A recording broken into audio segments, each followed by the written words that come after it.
राधे राधे दोस्तों, आपका स्वागत है आपके चैनल जिसका नाम है भारत की कहानियाँ। आज हम आपको एक कहानी सुनाने जा रहे हैं जिसका नाम है जीवन भर का दर्द। लेकिन अगर आप हमारे YouTube चैनल पर नए हैं तो पहले चैनल को सब्सक्राइब कीजिए, वीडियो को लाइक कीजिए, शेयर कीजिए और कमेंट करके बताना आपको ये कहानी कैसी लगी। तो आज की कहानी स्टार्ट करते हैं। वृंदा, ओ वृंदा, कहाँ हो? आज मुझे जल्दी जाना है। रात को कहा था, तुमसे कहाँ चली गई? यह कहते कहते मैं किचन तक चली आई। खाने की बहुत अच्छी सुगंध आ रही थी। इसका मतलब वृंदा को याद था, इसीलिए खाना बनाकर रख गई थी। सुबह के 7 बज रहे थे और मुझे जल्दी अस्पताल जाना था। मैं तैयार होकर बाहर निकल ही रही थी कि सामने से वृंदा आ गई। दीदी जी, खाना खा लिया आपने? हाँ, खा लिया मैंने, पर तुम इतनी सुबह सुबह कहाँ चली गई थी? वृंदा उदास होकर बोली, दीदी जी, भूल गई आज 16 नवंबर है, मेरे मुन्नी और टिक्कू का जन्मदिन। कहते कहते उसकी आंखें भर आई। पैरों में सैंडल पहनते पहनते मैं ठिठक कर रुक गई। वृंदा चुपचाप अपने कमरे में चली गई। पिछले 10 सालों से वृंदा मेरे पास रह रही है। आज के दिन सुबह सुबह जल्दी उठकर स्नान कर मंदिर जाती है बच्चों की सलामती के लिए, जबकि उस अभागी को यह तक नहीं पता उसके बच्चे कहाँ और कैसे हैं। जाते जाते मेरे कदम रुक गए। मैं वृंदा के पीछे उसके कमरे में चली आती हूँ। माफ़ कर दो वृंदा, मुझे आज याद नहीं रहा जल्दी में। कोई बात नहीं दीदी, जब किस्मत ही रूठी है तो आपसे क्या गिला। फिर आपके अलावा मेरा कौन है जो आपसे नाराज हो। आप जाओ, आपको देर हो जाएगी। मैं भारी मन से अस्पताल के लिए निकल पड़ी। अतीत की यादों में डूबती उतरती याद करने लगी जब वृंदा उसे मिली थी। यह 10 साल पहले खरीदा था मैंने मकान राघव शर्मा से। वो लोग सब कुछ बेचकर कहीं और रहने चले गए थे। कहाँ, कभी जानने की कोशिश नहीं की मैंने और जानना भी नहीं चाहती। वृंदा की माँ चंपा शर्मा के यहाँ काम किया करती थी। परिवार के नाम पर दोनों माँ बेटी ही एक दूसरे का सहारा थी।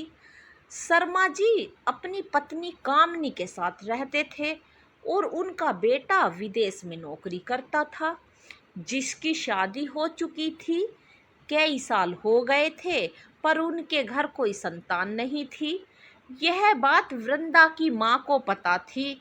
वृंदा इस सब से अनजान थी। माँ के बीमार पड़ जाने के कारण अब वृंदा ने शर्मा जी के घर काम करना शुरू कर दिया। चंपा की हालात दिन पर दिन बिगड़ती जा रही थी। शर्मा जी चंपा का इलाज कराने के लिए उसे बड़े अस्पताल भी ले गए, पर उसे बचा नहीं पाए। बेचारी वृंदा यह सोचती रही, बहुत अच्छे लोग हैं जो उसकी माँ के लिए इतना कर रहे हैं। 18 साल की सुंदर सी लड़की थी तब वृंदा, जब उसकी माँ भी उसे छोड़कर चली गई। अनाथ वृंदा बिल्कुल टूट सी गई थी। एक दिन कामनी वृंदा से बोली, तुम इतनी उदास क्यों हो? हम भी तो तेरे माँ बाप जैसे हैं। अगर तुम तैयार हो तो मैं तुम्हें अपनी बहू बनाना चाहती हूँ। वृंदा को कुछ पल तक कुछ समझ नहीं आया। फिर थोड़ी देर बाद उसने हाँ कर दी। और करती भी क्या, पूरी जिंदगी कहाँ और किसके सहारे जीती। अच्छा घर, अच्छे लोग हैं, मेरा ख्याल रखते हैं। कामनी फिर बोली, और हाँ, शादी घर में ही पंडित को बुलाकर शांति से करेंगे। अभी तेरी माँ को 1 महीना भी नहीं हुआ है। वृंदा चुपचाप स्वीकारती देती चली गई और वृंदा और कुंदन की शादी हो जाती है। कुंदन 2 महीने के लिए वापस आया था। 2 महीने बाद यानी कब पंख पसार कर चले गए और उड़ने लगे पता ही नहीं चला। कुंदन वापस चला गया। इधर वृंदा की कुछ तबीयत बिगड़ डॉक्टर को दिखाया, पता चला वो माँ बनने वाली है। अब तो शर्मा जी की खुशी का ठिकाना नहीं रहा। वृंदा की खूब सेवा की जाने लगी। वो पागल यही सोच रही थी कि सब उसे बहुत प्यार करते हैं। धीरे धीरे वक्त बीतने लगा। शर्मा जी की बहू दीप्ति भी विदेश से आ गई नए मेहमान का स्वागत करने। वृंदा को जुड़वा बच्चे होने वाले थे। वृंदा को दीप्ति का परिचय एक रिश्तेदार के रूप में करवाया गया। फिर वकील का घर आना जाना शुरू हो गया और उसने कई पेपर पर वृंदा से अंगूठे लगवाए गए। उसको तो यही बताया जाता रहा बच्चों के लिए जरूरी कार्रवाई है। वो बेचारी अंगूठा लगाती रही। आखिर वो दिन भी आ गया। दो नन्हे मुन्नों का जन्म दिया, एक बेटी और एक बेटा। बच्चों की किलकारियों से घर गूंजने लगा। वृंदा बड़े प्यार से मुन्नी और टिक्कू कहती उन्हें। यह सब खुश थे, पर कुछ अजीब लगता था। तो वृंदा को हर वक्त बच्चों से दीप्ति का चिपकना। वह वृंदा को सिर्फ दूध पिलाने के लिए बच्चों को सौंपती थी और वृंदा सीधेपन में कुछ नहीं कह पाती थी। 3 महीने हो गए। अब सबका व्यवहार वृंदा से थोड़ा रूखा सा हो गया था। और उस दिन सुबह वृंदा सोकर उठी तो सब कहीं जाने की तैयारी में जुटे थे। वृंदा ने पूछा, सब कहाँ जा रहे हैं? कामनी बोली, हम मंदिर जा रहे हैं, वहां से दीप्ति को एयरपोर्ट छोड़ने जाएंगे, तुम भी तैयार हो जाओ। वृंदा फटाफट तैयार होकर आती है। शर्मा जी घर का ताला लगाकर वृंदा को बोलते हैं, तू यहीं रुक, गाड़ी में जगह नहीं है। हम दीप्ति को छोड़कर तुरंत वापस लौटते हैं, फिर हम साथ चलेंगे। हम बच्चों को साथ लेकर जा रहे हैं, जल्दी आ जाएंगे। वृंदा उनकी बात मानकर वहीं इंतजार करने लगती है। उसने यह भी नहीं सोचा एक अटैची लेकर आई दीप्ति बड़ी बड़ी 4 अटैची लेकर जा रही है। इतना क्या सामान है। खैर धीरे धीरे वक्त गुजर रहा था। वृंदा व्याकुलता से दरवाजे पर खड़ी इंतजार कर रही थी। दिन निकलने लगा, शाम होने को आई। वृंदा भूखी प्यासी दरवाजे पर खड़ी अपने परिवार का इंतजार कर रही थी। मेरी गाड़ी की आवाज से उसका ध्यान भंग हुआ। वो दौड़कर बाहर आई। उसने उसकी तरफ ध्यान नहीं दिया, घर का ताला खोलने लगी।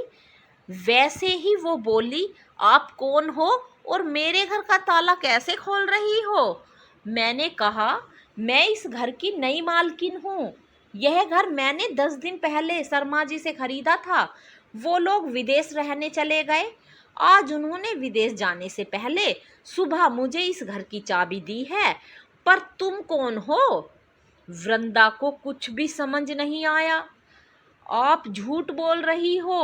वो लोग मुझे कैसे छोड़कर जा सकते हैं? मैं उनकी बहू हूँ। तुम उनकी बहू?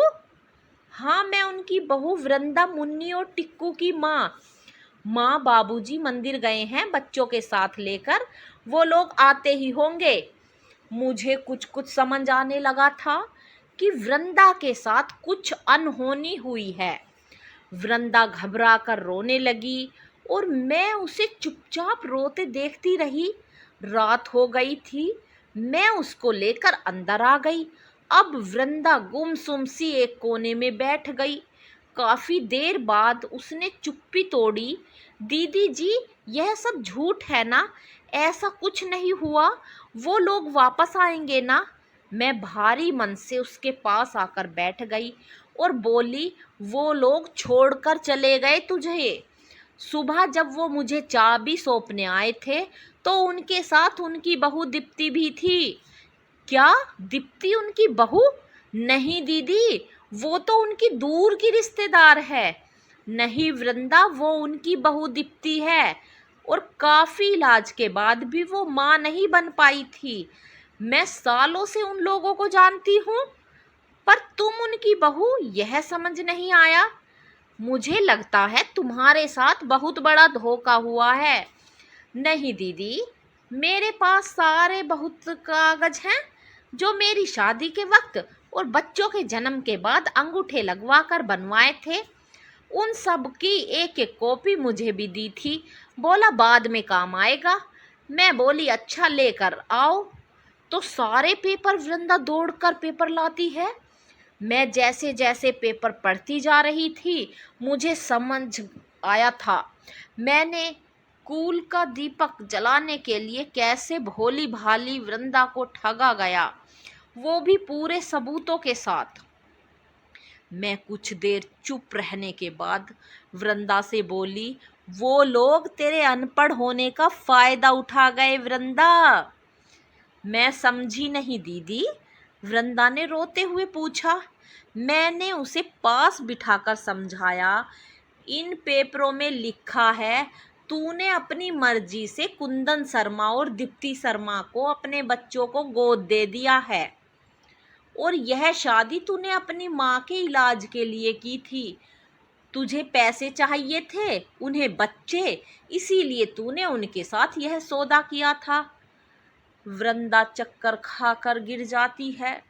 काफी देर बाद जब वह होश में आती है तो समझ चुकी थी कि उसकी दुनिया उजड़ चुकी थी। रोते रोते वृंदा अपना सामान लेकर जाने लगती है। कहाँ जा रही हो वृंदा? पता नहीं दीदी, पर जाना तो होगा ना अब। यहाँ तो नहीं रुक सकती। आंखों में आंसू भरकर वृंदा चलने लगती है। मैंने पूछा कोई रिश्तेदार है? नहीं दीदी। तो फिर कहीं जाने की जरूरत नहीं, यहीं रहोगी तुम मेरे साथ। पर दीदी, परवर कुछ नहीं, मैं भी अकेली तुम भी अकेली, हम दोनों साथ रहेंगे तो दोनों का मन लगा रहेगा। तब से वृंदा मेरे साथ रहने लगी।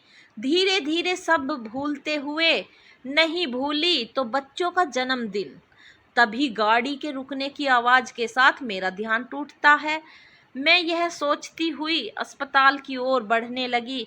कैसे लोग थे वो जो वृंदा जैसी मासूम की मासूमियत छीनकर उसे जीवन भर का दर्द दे गए। तो आज की कहानी यहीं पर ख़त्म होती है। इसका अगला भाग आने वाला है दोस्तों। इस चैनल को सब्सक्राइब कीजिए, वीडियो को लाइक कीजिए, कमेंट कीजिए और ज़रूर बताना कि आपको ये कहानी कैसी लगी।